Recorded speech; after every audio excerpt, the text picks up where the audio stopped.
une affaire de crèmes intellectuelles. Et c'est l'argent. Et c'est les lucres.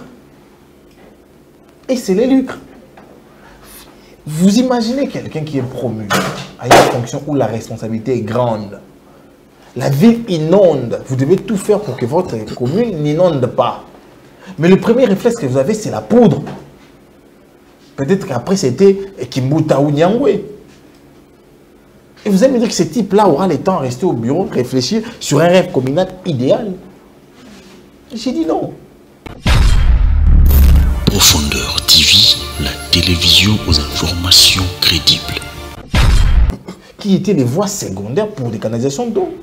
Mais aujourd'hui, ces égouts se retrouvent où? Il y a des maisons dessus. Aujourd'hui, la question de construction, qui les suit de près? Les gens sont même en train de construire sur les caniveaux, sur deux égouts, sans que l'État n'agisse.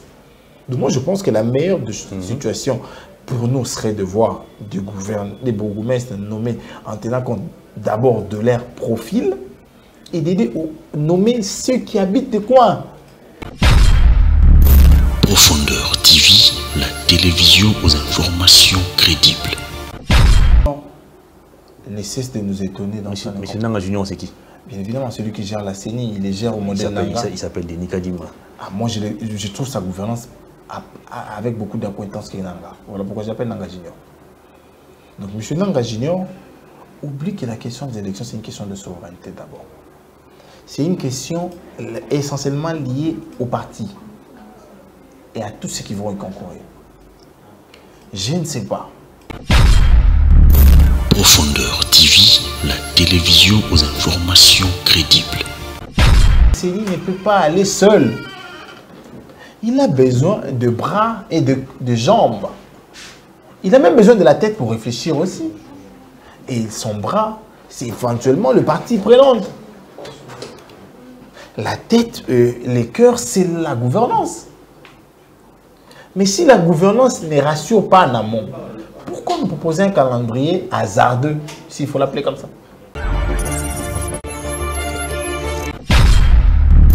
Profondeur TV, la télévision aux informations crédibles. Bienvenue mesdames et messieurs dans ces nouveaux numéros de cette émission. C'est toujours un grand plaisir de vous savoir nombreux à regarder cette émission. Aujourd'hui, on revient encore pour évoquer l'actualité comme d'habitude. On va essayer de commenter la publication du calendrier électoral qui suscite déjà des réactions. Vous avez suivi le communiqué du parti politique Nouvel Élan d'Adolphe Demuzito qui rejette déjà ces calendriers de la CENI. On va essayer aussi de voir d'autres partis politiques pour savoir un peu ce qu'ils pensent de ces calendriers électoraux. C'est dimanche 4 décembre, la CENCO organise une marche pour exiger la restauration de la paix à travers toute la République démocratique du Congo, et la marche partira des différentes paroisses catholiques disséminées à travers le pays. Qu'est-ce que cette marche va-t-elle produire? On en parle au cours de cette émission. On va chuter avec la nomination au niveau de la territoriale. Félix Tshisekedi a nommé à travers l'ensemble du pays des administrateurs des territoires, des maires des villes, des maires adjoints.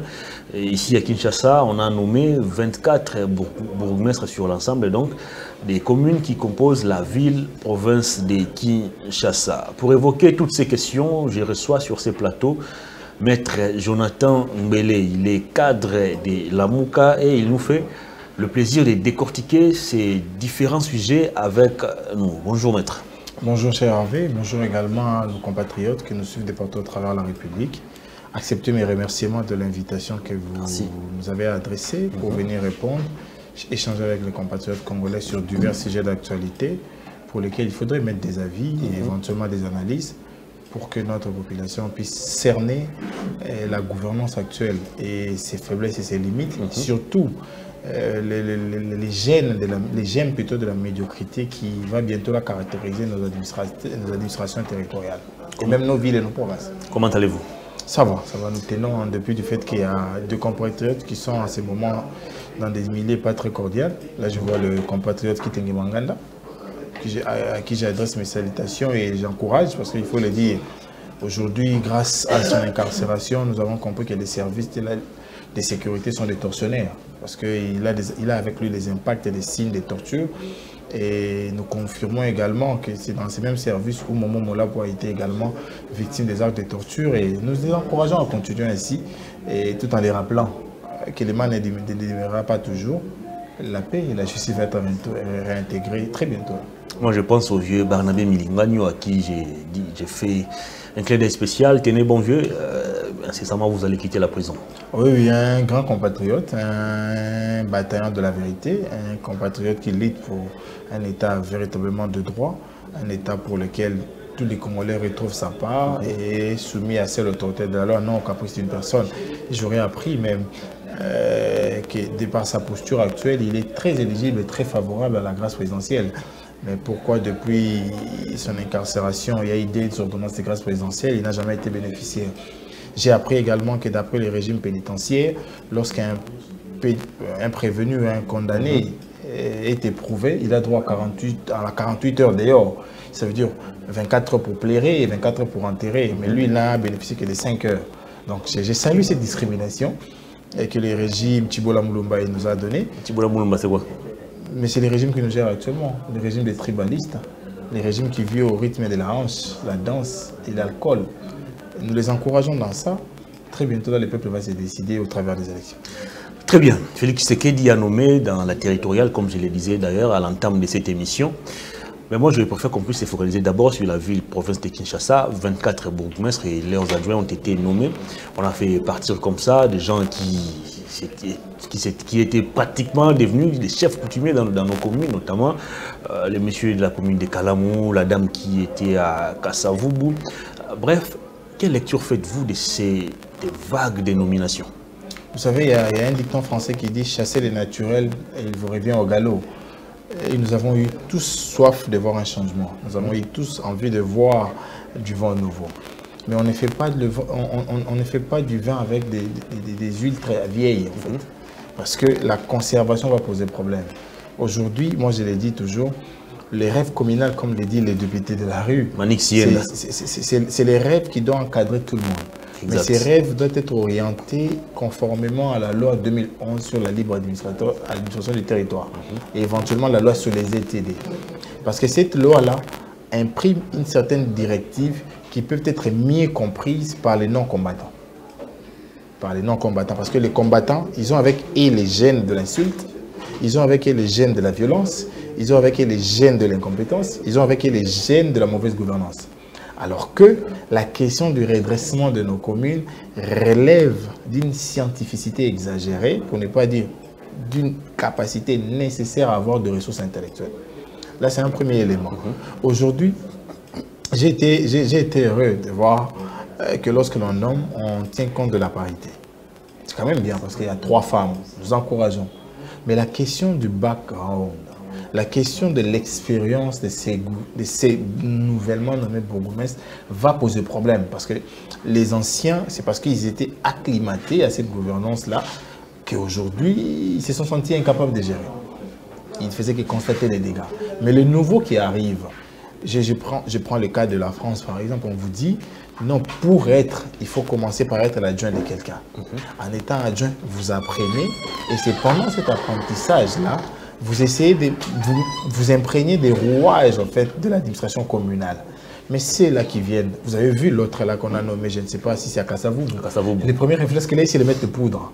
Vous comprenez un peu? Donc, au lieu de se remettre en cause, poser la question, est-ce que la commune ou au moins ils ont combien de quartiers? Il n'est pas le premier à le faire. On a vu des gens nommés ministres et faire également la même chose. Ce sont des gens qui ne pèsent pas le poids de la responsabilité. Etienne Tshisekedi, paix à son âme, disait être responsable n'est pas un privilège, mais plutôt une responsabilité. Et lorsque l'on le perçoit comme responsabilité, le premier des réflexes, c'est une remise en question. Est-ce que je peux faire quelque chose? Est-ce que je peux défendre cette signature qui m'a mis là? Est-ce que je peux? Vous poserez la question à tous ces bourgmestres. Connaissez-vous vos communes avant? Personne ne vous donnera des réponses. Ces communes-là ont quel défi? C'est des Quinois, ils vivent ici, ils comprennent au moins, ou ils savent déjà les défis auxquels il n'y a pas un Quinois la qui ville est confrontée. Il n'y a pas un Quinois qui maîtrise le 24 communes. Il n'y a pas un Quinois. Je ne connais pas. Même André Kimbouta, il ne connaît pas les 24. Je ne connais pas. En tout cas, un Quinois qui dira, ou avoir la prétention de dire que je connais les 24 communes, je n'en connais pas. Mais au moins, je sais qu'il y a des Quinois qui maîtrisent leurs communes, qui maîtrisent leurs coins et les défis auxquels sont confrontés leurs coins. Vous poserez la question à monsieur le député de la rue, les défis de Mongafula, il vous donnera ça par cœur. Parce qu'il connaît Mongafula. Il connaît les défis de Mongafula. Mais aujourd'hui, posez la question à ces jeunes hommes qui, pour lui, pensent que la responsabilité doit être un privilège, un motif de joie, mettre de la poudre. Combien de quartiers il a là-bas, il aura difficile. Il aura difficile. Est-ce que ces gens-là maîtrisent la loi sur les ETD pour savoir quelles sont leurs compétences pour les exercer et les exiger? C'est ça la grande question. Donc aujourd'hui, j'ai salué, il y a plus d'une année, M. Gobil avait pris l'initiative de recycler ces bourgmestres. Ils ont été formés à l'INAFORGE. Nous encourageons. Mais c'est qui vient d'arriver. Pour quel résultat cette formation? J'arrive. Vous formez les gens qui gèrent depuis des dizaines d'années déjà. Vous comprenez un peu? Il ne sait même pas qu'il a les droits d'avoir les frais sur le pose des numéros de parcelles. Vous comprenez un peu? C'est une façon de gagner des fonds pour la commune. Mais ça, il ne sait pas. Parce qu'on lui a donné des prérogatives d'ordre financier dans la loi sur les ETD. Et moi, je pense que ces combattants qu'on nous a nommés là, je ne les vois pas être à la hauteur de l'action. Pourquoi? Parce que non seulement ils ne maîtrisent pas les rouages réels de ces communes, j'apprends même qu'il y a un qu'on a nommé quelque part et qui s'est retrouvé encore au village et qui doit venir. Vous comprenez bien, il y a des sérieux problèmes. Il a été nommé où? J'ai vu ça sur la toile. Donc, les temps qu'il puisse venir, les temps qu'il puisse maîtriser les réalités de cette commune-là, il aura quoi à faire pour cette commune-là? Vous comprenez, il y a des sérieux problèmes. Moi, je pense qu'il y avait mieux à faire que nous prendre des gens qui, bien évidemment, n'ont pas les prérequis, les ressources nécessaires. Mais pourquoi êtes-vous dubitatif par rapport à ces différentes nominations? Je parle d'abord du choix. Le choix est très mal porté. Vous imaginez, on prend quelqu'un qui est encore au village, le temps qu'il arrive. C'est un problème, peut-être qu'il pourra arriver dans une semaine. Peut-être qu'il pourra arriver dans 2 semaines. Le temps de s'imprégner du coin, savoir les réalités du coin. C'est encore notre problème. Est-ce que ces gens savent que les communes ont avec eux les chefs de quartier? Est-ce que ces gens savent la contribution nette des chefs de quartier? Ils ne vont pas demander plus aux chefs de quartier? Est-ce que ces gens savent qu'en réalité, ils ont le droit d'assainir leur quartier? C'est là, en fait, la réalité. Quelqu'un qui vient du village, il ne sait pas que chaque samedi, on a un salon. Vous comprenez un peu? Lui apprendre qu'il y aura un salon chaque samedi, ça va le surprendre. Mais je ne vois pas en quoi ces messieurs ou cette dame qui viendrait du village va souffrir, d'autant plus qu'il y a déjà un gouverneur qui a déjà une vision bien établie. Il a un programme ou des programmes de gestion, notamment Kinbopeto. Je crois que l'erreur qu'ils ne doivent pas commettre, c'est d'entrer dans la vision de Ngobila, qui est une vision dangereuse, parce qu'elle n'est pas soutenue. C'est un discours, en fait. Ngobila vous parle de Kinshasa Bopeto, posez la question, qu'est-ce que tu feras dans le volet infrastructure de Kinshasa Bopeto? Il ne vous dira rien. Kinshasa Bopeto, voler sa liberté, il fera quoi? Il ne vous dira rien. Kinshasa Bopeto, volet environnemental, il fera quoi? Il ne vous dira rien. Et entrer dans cette vision-là, alors que la vision, de manière générale, est de portée générale pour toutes les 24 communes.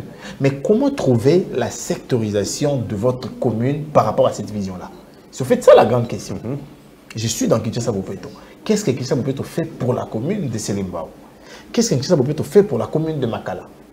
Alors qu'il y a la loi sur les ETD, qui notamment parle de la question de la libre administration du territoire et des entités. Mais dans cette libre administration, on donne des prérogatives au bourgmestre, qui est propre à lui. C'est lui qui collecte les taxes. Mais comment il les affecte? Je fais ça la question. Voilà pourquoi moi j'ai posé la question du casting d'abord. On choisit des combattants, oui, il faut récompenser. Mais il faut prendre des combattants. Ce n'est pas tous les combattants qui ont été nommés. Vous avez vu les très célèbres combattants Jules Mounier en train de se plaindre, en train de se lamenter pratiquement. Il est célèbre encore parce qu'il incite les gens. Ne l'appelez pas célèbre.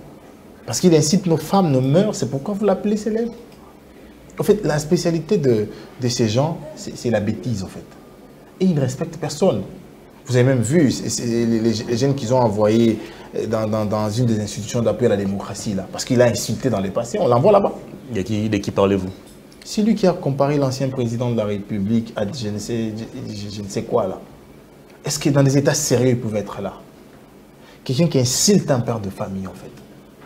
Est-ce qu'il pouvait être là? Non. Mais parce que c'est Tibola Moulumbaï, on dit vas-y. Vas-y. Et arrivé là-bas, vous ne pensez pas qu'il va vous insulter, vous, demain? Il s'est dit être journaliste. Dans les journalistes, j'ai appris, moi, qu'il y a les principes de la solidarité. Mais il a demandé à ce qu'on arrête des journalistes. Vous imaginez? Est-ce qu'on est sérieux avec nous-mêmes? Donc moi, je pense que les combattants, ils sont bons pour leur combativité. Mais dans la gouvernance, non. La preuve, c'est qu'aujourd'hui, le pays est dans la rue parce que c'est les combattants dans la gestion. Le pays est dans la rue. Qui nous respecte? Qui nous respecte? Nous crions, nous plairons, nous demandons, nous supplions qu'on nous vienne en aide. Avez-vous déjà vu un pays de l'Union européenne condamner fermement les Rwandais? Nous allons arriver là, bien sûr. Donc, aujourd'hui, grâce aux combattants, nous n'avons plus de valeur. Mais je reviens à la thématique. Il est bon de nommer, de promouvoir, surtout la jeunesse, comme beaucoup le crient. Mais une jeunesse sans expérience, une jeunesse sans prérequis, c'est un danger. C'est un danger réel. C'est un danger réel. Pourquoi? Parce que la jeunesse doit avoir des prérequis. Des prérequis, premièrement, la moralité. Et vous n'allez pas me dire que ces jeunes gens-là l'ont appris quelque part. Non, parce que nous voyons ce que la gouvernance actuelle nous offre comme spectacle dans les médias. Donc moi, je pense que nous avons tous souhaité voir ces changements. Mais une fois de plus, nous sommes passés à côté. Parce que le choix n'a pas été, à mon humble avis, proportionnel aux défis de nos communes. Aux défis de nos communes. Vous avez une commune, par exemple, qui a comme un notable Levé Sayo. Je prends les cas. Et vous l'amenez un jeune homme de 27 ans ou 28 ans, fraîchement venu de l'université. Et il se retrouve avec une commune qui a 56 quartiers. C'est imaginable. Attendez, mais moi, personnellement, je ne vois pas le drame dans tout ça. Non. On a eu dans ces pays un président de la République âgé de 29 ans. Aucune expérience, jamais dans la gestion, mais il est resté là pendant 18 ans. Il s'est fait conseiller de qui? Je fais ça la question. En fait, vous prenez les partis sans prendre l'entièreté. Vous avez quelqu'un comme sénateur Kakouji, paix à son âme. Un type extrêmement intelligent. Mais qu'est-ce qui vous dit que ces jeunes n'iront pas aussi chercher des gens expérimentés pour mettre autour d'eux? Non, la gouvernance actuelle cherche des coopérants. N'avez-vous pas appris qu'il y a un conseiller qui demande des rétrocommissions? Il semble qu'il est devant les juges. Ils n'ont rien à faire des valeurs. Ils n'ont rien à faire de crèmes intellectuelles. Et c'est l'argent. Et c'est les lucres. Et c'est les lucres. Vous imaginez quelqu'un qui est promu à une fonction où la responsabilité est grande. La ville inonde. Vous devez tout faire pour que votre commune n'inonde pas. Mais le premier réflexe que vous avez, c'est la poudre. Peut-être qu'après, c'était Kimbuta ou Nyangwe. Et vous allez me dire que ce type-là aura le temps à rester au bureau, réfléchir sur un rêve communal idéal. J'ai dit non. Et par là... Je venais de vous dire tantôt ici qu'il y a un gouverneur déjà en place, avec une vision, avec un programme de gestion de la ville. Les mal, c'est quoi? Ces programmes-là n'est pas soutenu. Je vous ai donné un cas ici, qui sait peut-être voler infrastructure. Qu'est fait Messing Ngobila? Il fera quoi? La preuve, c'est qu'il a promis. Il a été épaulé par Kinzero Trou, du Premier ministre. Vous voulez qu'on entre là-bas encore? Pour les futurs prisonniers, parce que c'est lui qu'on va arrêter bientôt. Là, oh, comment ça? Pour avoir fait quoi? N'avez-vous pas appris qu'on peut maintenant juger le Premier ministre après l'exercice de la fonction? Le premier de tous, c'est M. Est-ce que Samuel Kone serait proche de quelque chose? Retenez mon message. Très bien. Il fera face au juge très bientôt. Et ce sera beaucoup plus hasardeux pour eux de penser travailler sous l'ombre de M. Ngobila. Parce que déjà, de par la vision... C'est lui le patron de la ville. Les patrons de la ville, mais qui doivent travailler sous son leadership, sous sa vision. Non, travailler sous le leadership. Sous son programme. Non, ça risque d'être compliqué pour nos provinces. Parce que dans son programme-là, on ne retrouve pas l'action de désengorgement, par exemple, de nos caniveaux. Qui, du reste, doit relever d'abord de la responsabilité des communes. Qui doit, à travers ses services d'assainissement, assainir les coins et recoins de communes. Très bien. Et particulièrement les caniveaux pour permettre l'accès facile aux eaux. Et deuxièmement, si et seulement M. Ngobila avait un rêve pour les communes, il penserait d'abord aux questions de plan d'aménagement de la ville. Est-ce que ce plan d'aménagement est commun dans la situation actuelle? Jadis, lorsque le colon partait, il nous laissait avec plus de 115 égouts pour l'ensemble de la République, qui étaient les voies secondaires pour des canalisations d'eau. Mais aujourd'hui, ces égouts se retrouvent où? Il y a des maisons dessus. Aujourd'hui, la question de construction, qui les suit de près? Les gens sont même en train de construire sur les caniveaux, sur 2 égouts, sans que l'État n'agisse. Donc moi, je pense que la meilleure situation pour nous serait de voir des bourgmestres nommés en tenant compte d'abord de leur profil et d'aider à nommer ceux qui habitent des coins, qui du reste maîtrisent les réalités de leur coin. Ceux qui ont été nommés n'ont pas le profil pour gérer nos différentes communes? Moi, je ne pense pas. Je pense pas. Et je ne pense pas qu'ils ont également les ressources nécessaires pour gérer ces communes. Je ne pense pas. C'est la question que j'allais vous poser d'ailleurs. Beaucoup de défis attendent ces nouveaux bourgmestres. Vous savez, l'état dans lequel se trouve la ville de Kinshasa. Est-ce qu'ils auront les moyens de leur politique? C'est également là le problème. Quelles sont les rétrocessions que la ville rétrocède aux communes? Est-ce que l'opération 10 000 $, c'est toujours en marche? C'est déjà là la question. Est-ce qu'avec 10 000 $ pour des quartiers avec grande et immensité, c'est possible? Je prends le cas de la commune telle que Kimbanseke. Voilà. Très vaste. Maluku. 10 000 $ ne fera même pas 4 jours. S'il faut seulement parler de l'assainissement des acteurs. Et M. Ngobila, qui doit porter une vision pour les coins et recoins de la ville, devait également nous parler de la question des moyens pour incinérer et déposer. C'est ça la grande question. Quelles sont les décharges de la ville aujourd'hui? La ville a combien de décharges? La ville a combien d'incinérateurs? Voilà pourquoi aujourd'hui, vous remarquez que même si l'on débouche ou on cure nos caniveaux, on retrouve les inondés en train d'errer dans la nature. Parce que l'État n'est pas assez responsable. Il n'y a pas assez de voies ou des décharges publiques pour aller déposer. Toutes les décharges publiques jadis laissées par les régimes Kimbuta sont transformées à ce jour en station essence. En station essence. Et qu'est-ce que nous héritons de toutes ces transformations-là? C'est la médiocrité dans la gestion. Voilà pourquoi nous inondons, voilà pourquoi nous perdons nos biens. Parce que l'État ne prend pas des précautions ou ne prend pas des mesures idoines pour nous ramener la paix. Est-ce qu'on peut, au travers de la salubrité? On peut espérer quelque chose par rapport à ces nouveaux patrons de nos communes. Est-ce qu'on peut espérer quelque chose? Avec un profil qui n'est pas adéquat, sans moyens et ressources, ça sera difficile. Ça sera difficile parce que pour mieux gérer une commune, il faut d'abord avoir les ressources. Il faut ensuite maîtriser les lieux. Et puis troisièmement, avoir des ressources pour ça. Il faut déjà avoir des ressources pour ça. Quels sont les moyens qu'ils ont? Quels sont les moyens qu'ils ont? Pose la question aujourd'hui, quelles sont ces communes-là qui sont en mesure d'offrir des 4x4 à la police pour la patrouille? C'est d'abord ça. Et ensuite, quelles sont ces communes-là qui possèdent des voies de véhicules pour prendre les déchets inondices curés de nos caniveaux? Mais il y a aussi un autre... Troisièmement, quelles sont ces communes-là qui aujourd'hui possèdent un numéro vert? Les communes. Les numéros verts pour alerter en cas de danger, en cas de coup. C'est ça le grand problème. Il y a aussi un aspect qui passe généralement inaperçu, mais c'est assez curieux de comprendre aujourd'hui que nos communes génèrent aussi des recettes. Mais on ne sait pas où se dirigent tous ces fonds. Voilà. Les taxes qu'on prend tous les jours au marché, qu'on sort, les mariages qu'on organise dans nos maisons communales, mais tous ces fonds vont où? Vous limitez aux taxes et puis au mariage. Il y a également des actes que nous payons. Des actes de naissance, des actes de décès. Les bonnes vieux mœurs, nous payons ces actes-là. Mais lorsque nous payons ces actes-là, qui canalise ces fonds-là?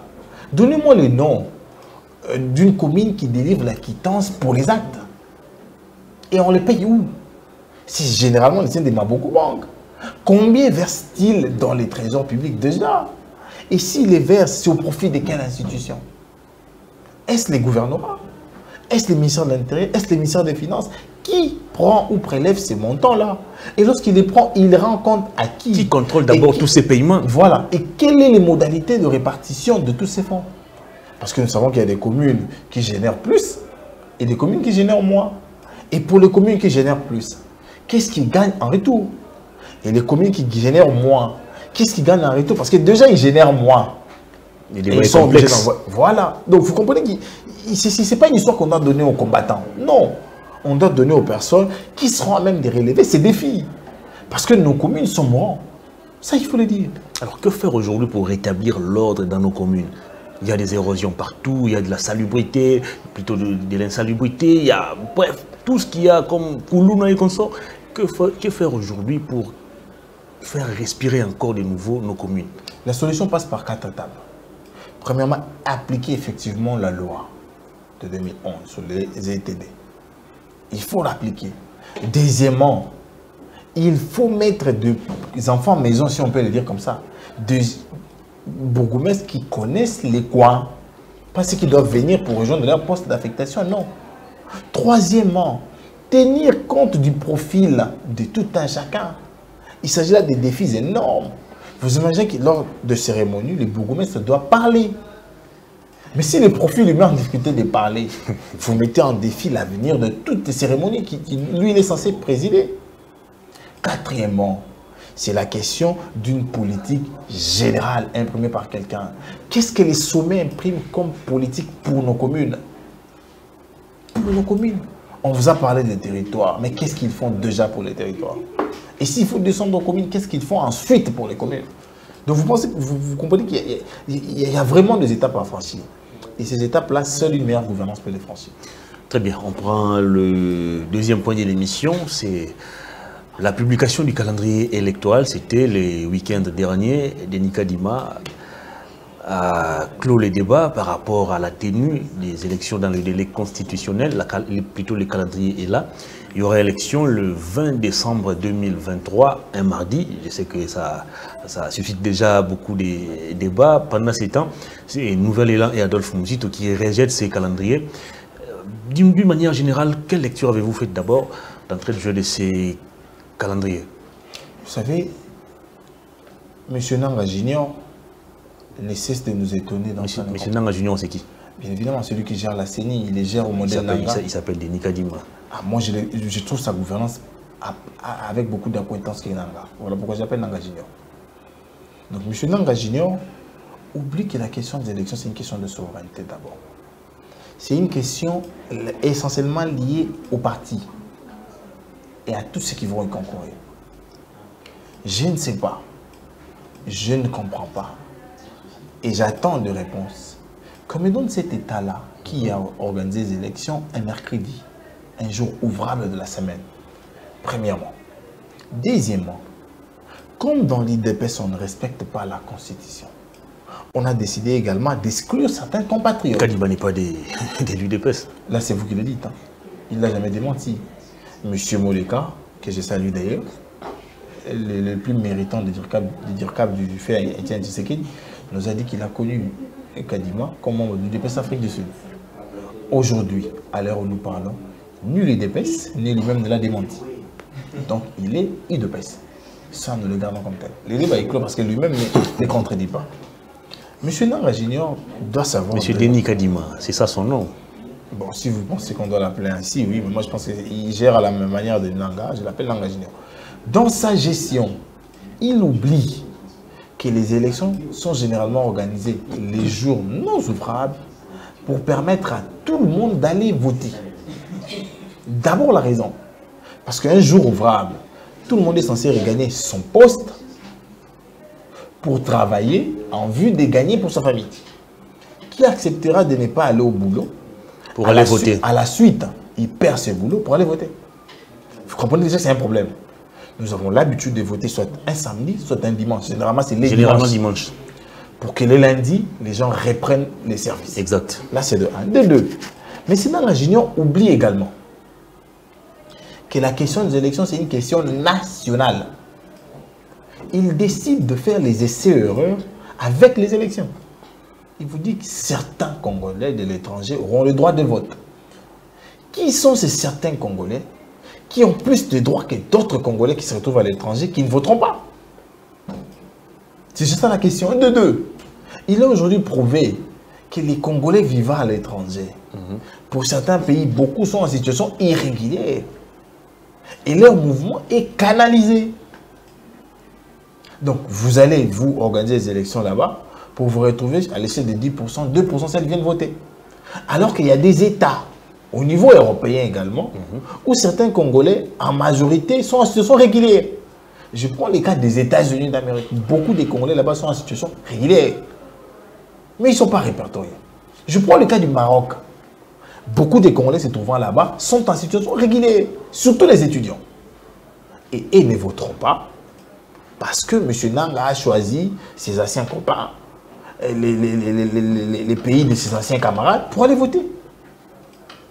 Donc déjà, il imprime la discrimination pour nous contraindre et dire que voilà, il y a eu un faible taux de participation.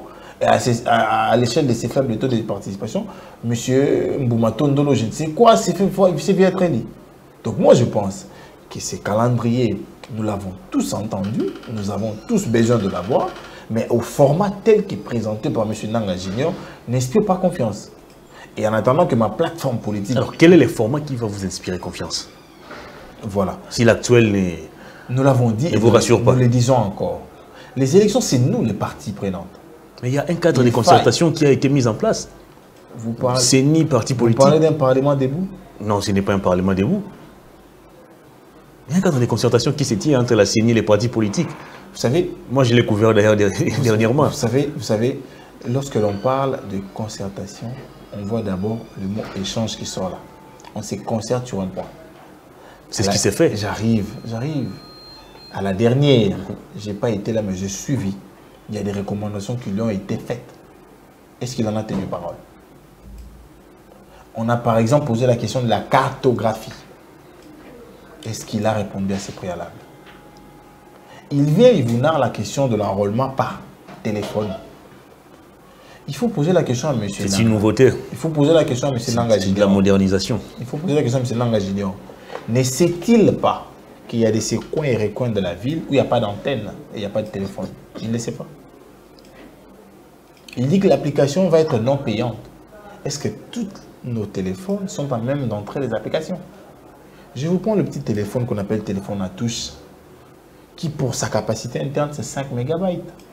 Il prend déjà 3 pour les répertoires pour conserver nos numéros. Il prend 2 pour les fonctions et opérationnalités, calculatrice, horloge et tout ce qui vient avec, batterie. Quelle est la capacité qui lui permettra de gérer une application à l'intérieur? Et même s'il faut envoyer l'application ou encore le message qu'on va envoyer, il va peser.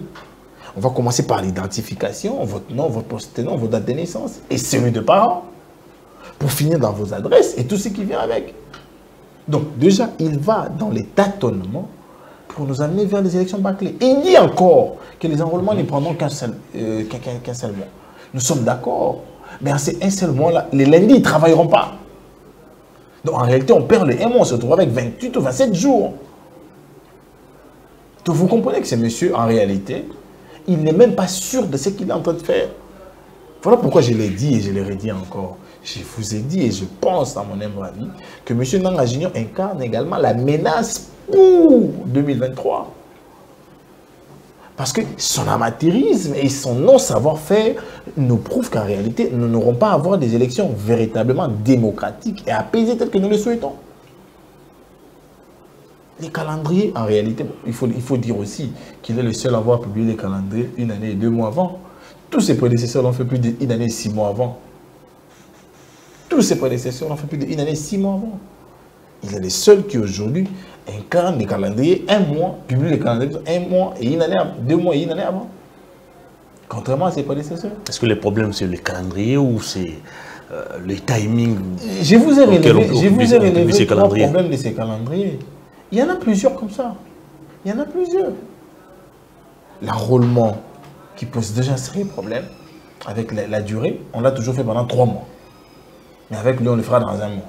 Et moi, parce qu'il y a modernisation. Non. Il y a ces histoires d'applications sur téléphone. Mais vous allez me dire qu'à Bukongo, il y a tout le monde Android. Ceux qui n'auront pas la possibilité de se faire enrôler par téléphone. Vous allez me dire qu'à Bukongo, il y a tout le monde Android. Mais ceux qui n'ont pas de téléphone Android, ils peuvent se déplacer dans des... Et le tout se fera dans 1 mois. Dans des bureaux d'enrôlement. Le tout se fera dans 1 mois. Qu'est-ce qui vous prouve que la personne qui s'est identifiée, c'est réellement lui? Parce que les connus, par exemple, ne prennent pas des photos. Vous comprenez qu'il y a des problèmes. On évolue encore. Il vous dit qu'il organise des élections. On va servir de l'empreinte digitale. Vous imaginez un peu. Il peut s'identifier avec un autre visage et là, en présentiel, il envoie une autre personne. Et ça passe. Non, mais on va prélever l'empreinte digitale. Dans les téléphones. Vous comprenez qu'il y a modernisé. Non, mais mon téléphone, oui, il peut prendre l'empreinte digitale. Mais le téléphone de mon frère, c'est tout au Congo qui est là. Vous comprenez un peu? C'est un problème. Et aujourd'hui, il dit que nous allons voter un mercredi. Pour que les jeudis, j'aille au boulot. Les mercredis, je rate le boulot. Ou on va déclarer ces mercredis la férié. Vous comprenez qu'il y a des soucis. C'est pourquoi je me dis, mais est-ce que ces messieurs sait ce qu'ils ont en train de faire? Donc nous pensons, moi personnellement, je pense que ces calendriers, autant que les contraintes qu'il a soulevées, méritent une révisitation.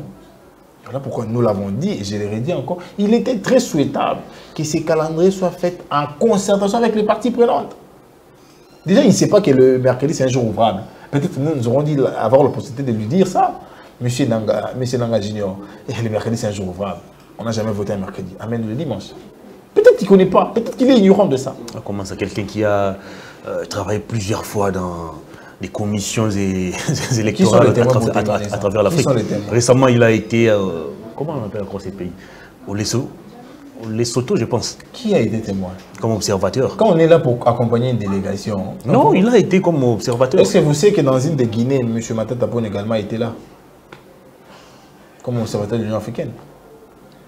Et dans sa suite, il avait des gens, non? Ces gens-là vont prétendument après dire qu'ils ont été là? Non.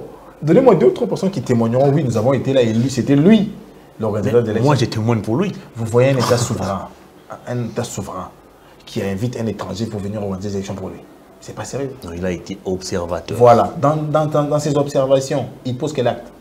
Il constate ce qu'il a déjà fait. Et puis, il a fait rapport. Mais si nous parlons de l'organisation, où vous devez vous être active, poser des décisions, prendre des options. Un observateur, il ne vient pas dire au président de votre report des délais. Non. Très bien. Il l'observe simplement. Donc moi, je pense que M. Nanga Junior, sincèrement, c'est la mauvaise carte, en fait. C'est la mauvaise carte pour ces élections. Très bien. Alors, au-delà du calendrier, il y a également des contraintes soulevées par Denis Kadima et l'ensemble du bureau de la CENI, notamment des contraintes sécuritaires, logistiques, sanitaires, financières. Pensez-vous que tous ces éléments réunis peuvent constituer un obstacle à la tenue des élections dans le délai? Vous savez, c'est pourquoi je l'ai dit, ce monsieur devait en réalité appeler le parti prenante et les gouvernements de la République pour qu'on échange sur cette question des calendriers. Parce que lui doit produire les tableaux de bord, comme on l'appelle. Les gouvernements de la République doivent mettre de moyens. Et les parties prenantes doivent adhérer en invitant évidemment les contre-propositions. Exact. Si nous parlons des contraintes liées à la logistique, il veut nous dire en clair que la gouvernance est incapable. Je salue encore la MONUSCO qui est encore là, parce que s'il était parti, je ne sais même pas ce qu'on allait dire. Comme la MONUSCO encore là, je suis sûr qu'on utilisera sa logistique. Mais lorsque la gouvernance n'est même pas en mesure de mettre la logistique pour la CENI, ça me dit qu'il y a un souci. Le souci, c'est cette manque de volonté. C'est cette manque de volonté de ne pas amener les compatriotes vers les élections. Là, c'est le premier point. Deuxième point, les contraintes d'ordre sécuritaire.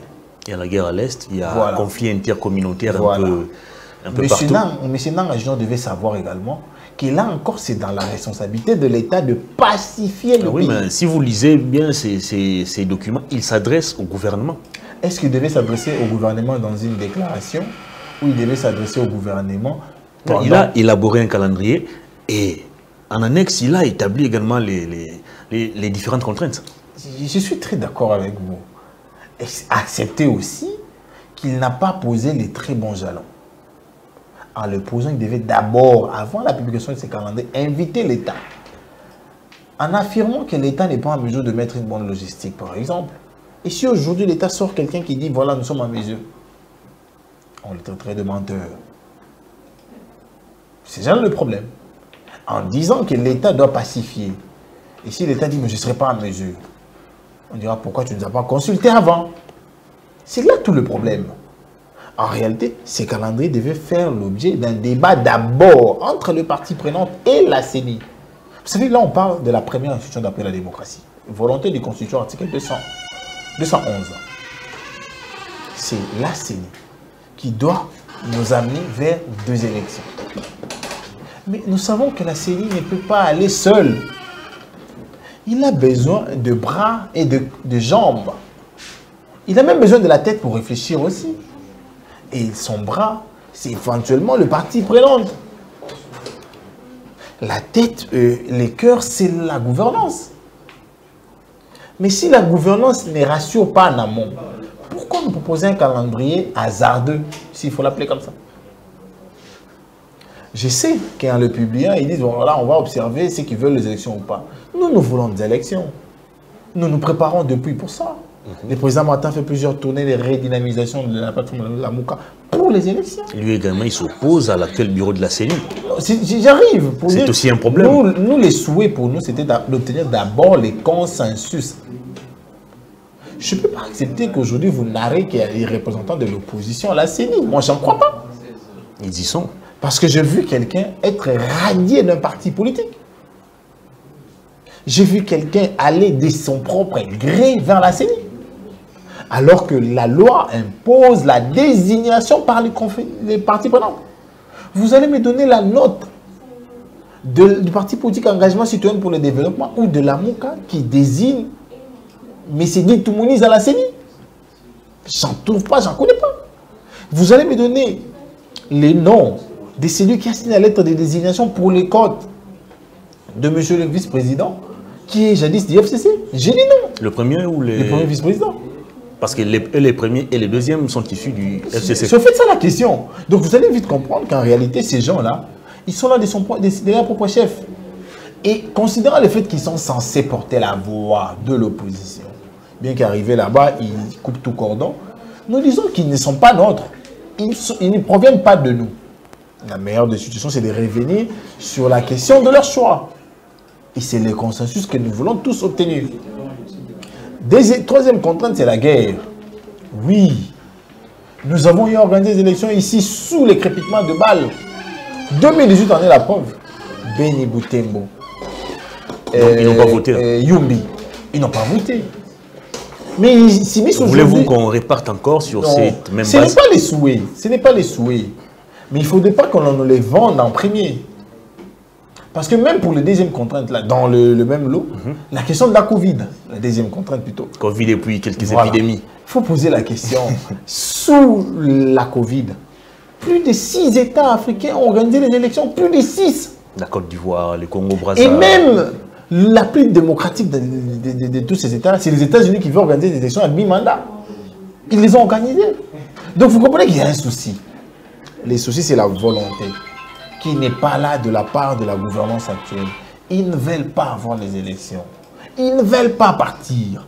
Mais nous disons, 2023, c'est la ligne rouge. Attendez, mais Félix Tshisekedi s'est déjà déclaré candidat à sa propre succession. Avec quel but? Et vous pensez qu'un monsieur pareil a peur des élections? Par contre, la peur, c'est dans les camps de l'opposition. Non. Qui contestent déjà le calendrier électoral. C'est le cas de l'ancien Premier ministre, Muzito. Vous savez, même si on mettait les plus impolis de tous là, comment on l'appelle, tu as cité son nom au début là, les combattants qui insultent souvent nos mamans là, j'oublie son nom, Monsieur Jules, même si on le mettait face à M. Antoine, il les battra. M. Antoine n'a pas de bilan. M. Antoine n'a pas été capable de gérer cette nation.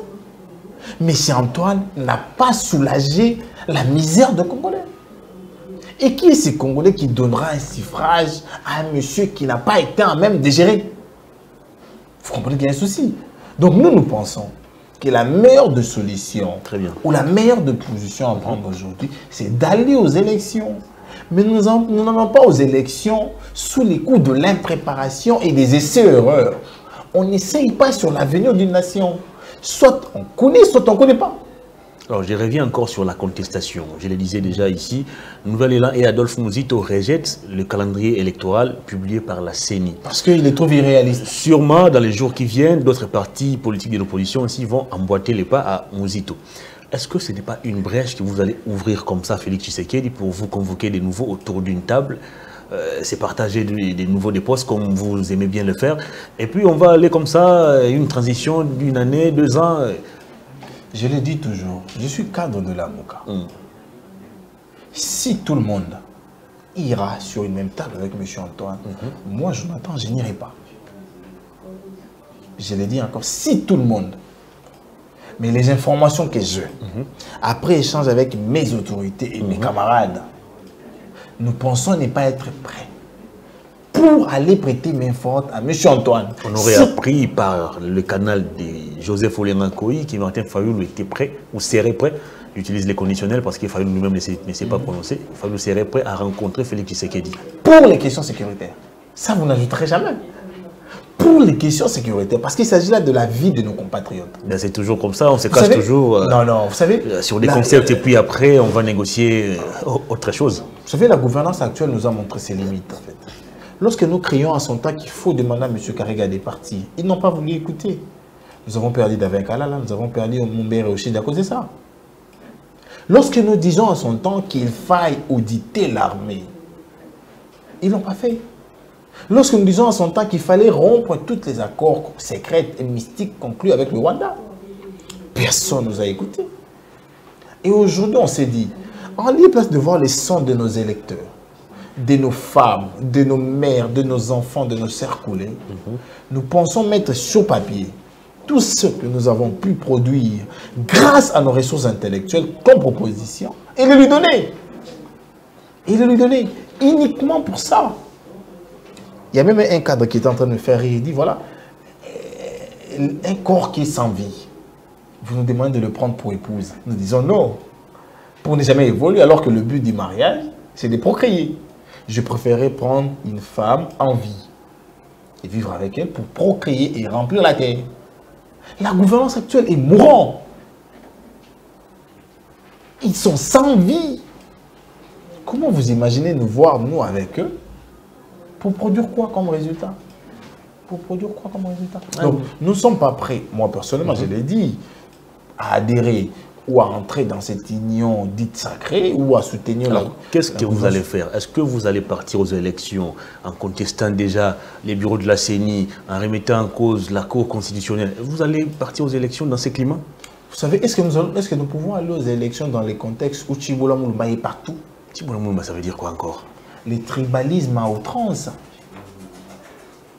Chibola Moulumba a pris la justice. Chibola Moulumba a pris la première institution d'après la démocratie. Chibola Moulumba a pris l'administration publique.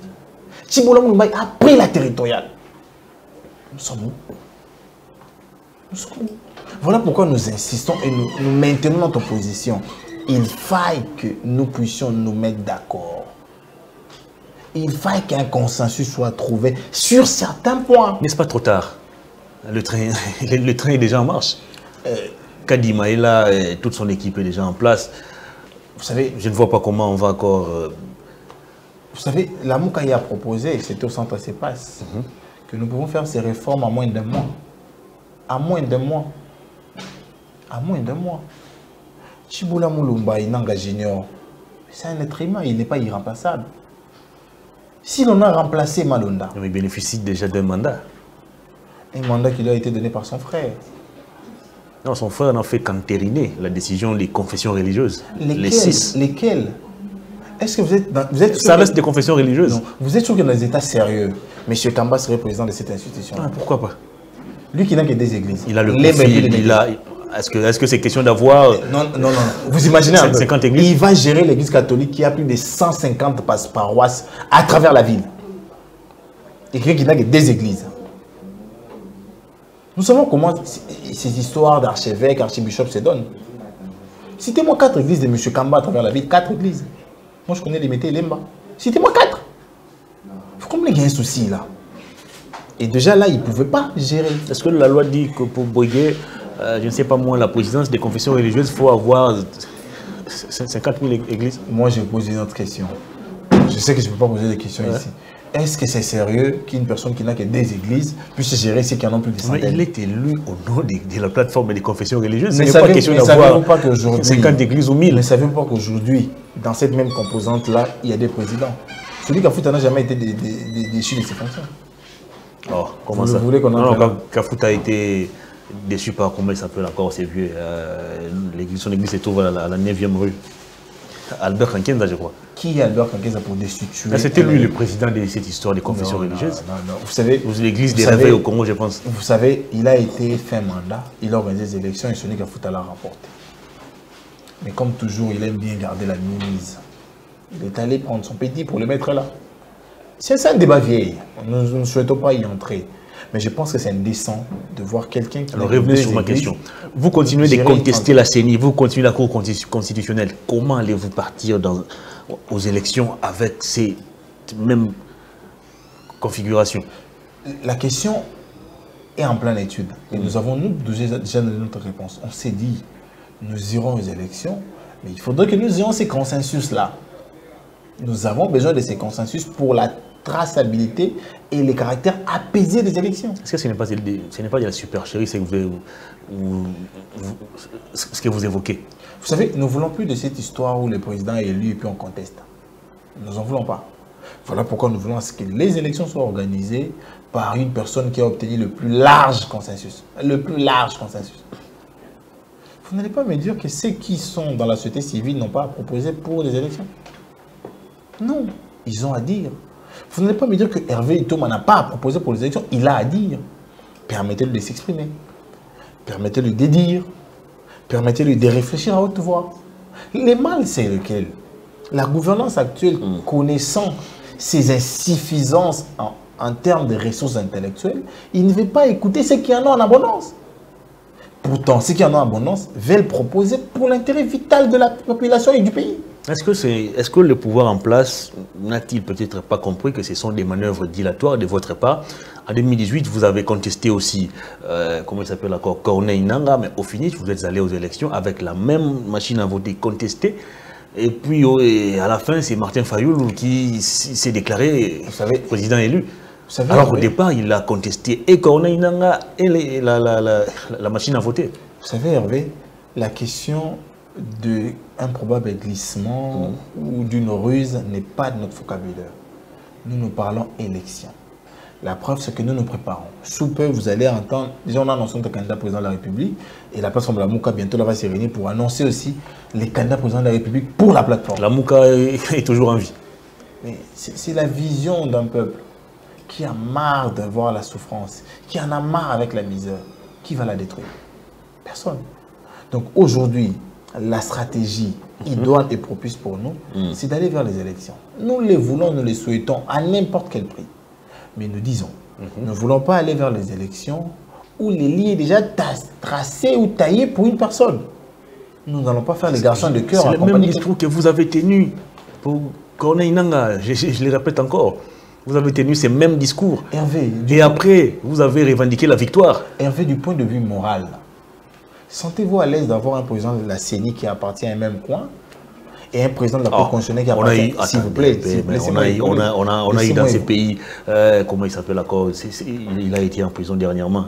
Et comment Moïse Mulunda, il était du Katanga comme Kabila, ça n'a pas posé problème. Est-ce que Kabila était candidat en 2018? Non, je parle de 2011. À l'époque, le président de la Cour constitutionnelle, c'était des Grands Katanga. Il s'appelait encore Jérôme Kitoko. Je ne sais pas. C'était à la Cour de cassation. À l'époque, on était encore dans les formats Cour suprême. Voilà. Vous allez vraiment comprendre avec moi que la réalité aujourd'hui, c'est que Tibola Moulumba est tribaliste. Tibola Moulumba a les gènes de la division en lui. Tibola Moulumba, c'est un danger pour la vie démocratique d'un pays. Et nous pensons qu'il faille que les réformes soient obtenues, surtout avec le plus large consensus. Alors, au cas où il n'y a pas de réformes, qu'est-ce que vous allez faire? Le peuple va se prendre en charge. Bien évidemment, nous en donner mon entente. C'est un discours qu'on a toujours entendu. Le peuple va se prendre en charge et puis à la fin, il n'y aura rien. Vous l'avez entendu. Comme le disait Lambert Mende, il y aura un matin puis il y aura un soir. Bon, Lambert Mende est le plus inconstant d'ailleurs de tous. Il ne faut pas donner ces exemples-là parce qu'on ne sait pas que ça va s'il est moboutiste, kabyliste ou tshisekidiste. C'est quoi son combat politique? Il milite pourquoi? Il milite pourquoi? Donc moi je pense aujourd'hui que la réalité, c'est que les choses ont changé. Cette population-là qui pouvait facilement accepter que l'on berne sa vision, que l'on berne ses intérêts, n'est plus la même. Et je veux dire, c'est une bonne chose de savoir ce que peut produire les combattants. Cerner et comprendre leur nullité dans la gouvernance pour ne plus leur faire confiance. En fait, c'est la réalité. Maintenant, on sait ce qu'ils sont capables de produire.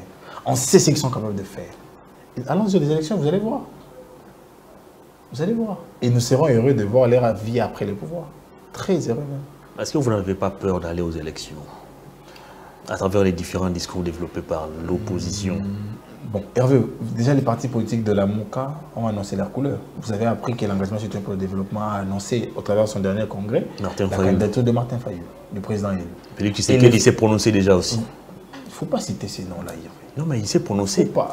Il s'est prononcé déjà en faveur de sa propre candidature. Vous savez que lorsque vous citez le nom, les gens se rappellent directement de ces boîtes de tomates qu'ils achetaient déjà 50 fois, qu'ils achètent maintenant 500. Quand vous citez ces noms, les gens se rappellent immédiatement de ces litres d'essence qu'ils achetaient à 1800, qu'aujourd'hui ils achètent à 3009 ou 2900. La mauvaise gouvernance n'a pas sa place lorsque l'on parle réflexion, lorsqu'on parle vie des nations. Très bien. La gouvernance actuelle est incarnée par une mauvaise gestion qui nous a plongé dans la misère la plus crue qu'on puisse appeler. Et nous pensons, nous, que les changements viendra et viendra que par ceux qui ont les ressources intellectuelles nécessaires pour les faire. Il n'y a pas de ressources intellectuelles actuellement? Dans l'homme, il n'y en a pas. Dans les caches, il n'y en a pas. Vous le pensez? Dans l'Union sacrée non plus. Ah bon? Je l'ai dit avec conviction. Ah, ça c'est quand même grave. Je l'ai dit avec conviction. Tous ces professeurs qui sont dans les institutions ne vous disent absolument rien. Et les pays où aujourd'hui? Qui nous respecte dans le monde? Nous avons parlé 4 fois du haut de la Tribune des Nations Unies. Quelles sont ces résolutions qui ont été prises pour demander des sanctions contre le Rwanda? Nous avons nommé l'ambassadeur, on l'a refusé. Vous comprenez un peu? Nous avons, nous, été victimes de pollution de nos eaux par l'Angola. Qui répare? Que je continue? Allez-y. Donc vous comprenez qu'il y a un souci. S'il y avait des ressources nécessaires, on serait vite à la minute sur table. Voilà, le Rwanda et l'Angola polluent notre eau. Faisons un dossier, allons-y nous plaindre. Mais aujourd'hui, on ne s'est pas plaint. Pourtant, on a perdu des poissons. On a perdu des bébés parce que les femmes qui ont bu cette eau-là se sont vues être avortées. Qui a utilisé ces ressources intellectuelles pour obtenir réparation? Très bien, on va boucler. Sans état de siège, nous avons notre Bunagana. Lorsqu'on amène la décision irréfléchie d'état de siège, on perd Bunagana. Qui pouvait, au travers de ces ressources intellectuelles, dire non, état de siège, c'est une décision hasardeuse? Qui pouvait dire qu'il ne fallait pas croire à ces gens qu'on appelle M23? Qui pouvait dire qu'il ne faut pas les inviter ici, il ne faut pas les loger pendant 14 jours? On va terminer l'émission. La conférence épiscopale nationale du Congo sera dans la rue, ou disons les chrétiens catholiques seront dans la rue, c'est dimanche 4 décembre, pour exiger la restauration de la paix dans la partie est du pays et sur l'ensemble du territoire national d'une manière générale. Quelle lecture faites-vous de cette décision? Vous savez, la question de la paix, c'est une question collégiale. C'est une question qui implique tout le monde. C'est une question dans laquelle tout le monde devait s'investir. Nous soutenons, nous encourageons nos prélats de l'Église pour cette belle initiative et opportunité offerte à tous les chrétiens du monde de pouvoir bien se joindre pour marcher. Parce qu'il faut le dire, depuis cette histoire de l'occupation de Bunagana, j'attends de voir tous ces bouchards de l'Union sacrée qui parlent appeler à la manifestation aussi. Notamment l'RCG qui n'apprend qu'avec le matériel didactique. Je les attends appeler à manifestation aussi. Personne ne le fait. Et si l'Église pense que pour l'intérêt de sa population, il faille appeler à manifestation, pour l'intérêt de son peuple, il faille marcher, nous allons les accompagner. Et moi, je confirme ma participation à cette manifestation. Est-ce que la marche suffit pour résoudre ces conflits? Au niveau politique, au niveau militaire, au niveau diplomatique, qu'est-ce qui doit être fait? Vous savez, qu'est-ce qui doit accompagner tous ces mouvements de marche? Chacun devrait jouer sa partition. L'Église, bien évidemment, n'a que le pouvoir de marcher. Exact. Et de prêcher à la discipline à sa population, de prêcher l'aide. Aide celui qui est dans la difficulté, donne de l'eau s'il faut donner, paye l'impôt pour qu'on puisse donner l'argent aux militaires. Mais il faille que la gouvernance s'assume, que la gouvernance pose des actes à même de répondre à son obligation constitutionnelle. Les réformes, ce n'est pas l'Église catholique qui va l'amener, surtout pas dans l'armée, parce que l'Église est la politique. Mais c'est la gouvernance qui doit l'amener. La question de l'accroissement de motivation et primes des militaires, ce n'est pas l'Église, c'est la gouvernance. La question de l'acquisition des tenues, armements et équipements, ce n'est pas l'Église, c'est la gouvernance. Donc nous pensons que l'Église joue sa partition à ses moyens et à ses limites. Et il faille maintenant que la gouvernance également joue son rôle conformément à la Constitution et à ses moyens, à ses obligations. Qu'est-ce qui va changer après cette marche? Vous savez... Ce qu'il faut rappeler, ce n'est pas une première marche qui sera organisée. Vous savez, pour l'Église catholique, en tout cas, c'est la première pour ces contextes. Vous Vous savez, l'Église a toujours été propulseur du changement. L'Église a toujours été les jalons ou la clé de voûte pour une situation inattendue. Moi, je pense qu'au travers le monde, voir que les prélats en soutane ont marché pour soutenir les FARDC, même ces militaires qui se retrouvent au front, il bénira l'Éternel. Si les prêtres marchent pour moi, ça veut dire qu'ils prient pour moi. Et ce serait une ouf de soulagement ou même une motivation de plus pour nos hommes. Et je pense que du point de vue diplomatique, ce sera une sonnette d'alarme pour que finalement, considérant le fait que la diplomatie à l'Angelika de M. Antoine a échoué, il faille écouter les sons de l'Église qui vit au quotidien avec la population, qui reçoit et qui connaît ses souffrances. Très bien. Vous avez marché à Kinshasa et à travers le pays pendant ces temps. À Nairobi, c'est les débuts déjà du dialogue intercongolais qui a repris au niveau des Luanda, je crois. Tout a été déjà bouclé. Que faut-il encore attendre de tous ces dialogues, de toutes ces négociations table ronde et consorts? Je parlais d'un dialogue entre Congolais qui va se faire à Nairobi, au Kenya. Est-ce que nous sommes sérieux? Les Congolais qui ont un pays vaste, avec plus de 2 345 000 km, mais qui vont aller négocier en dehors du territoire, chez autrui, pour leurs problèmes. Est-ce qu'on est sérieux? Et Nairobi, je crois que c'est Nairobi 3 ou 4.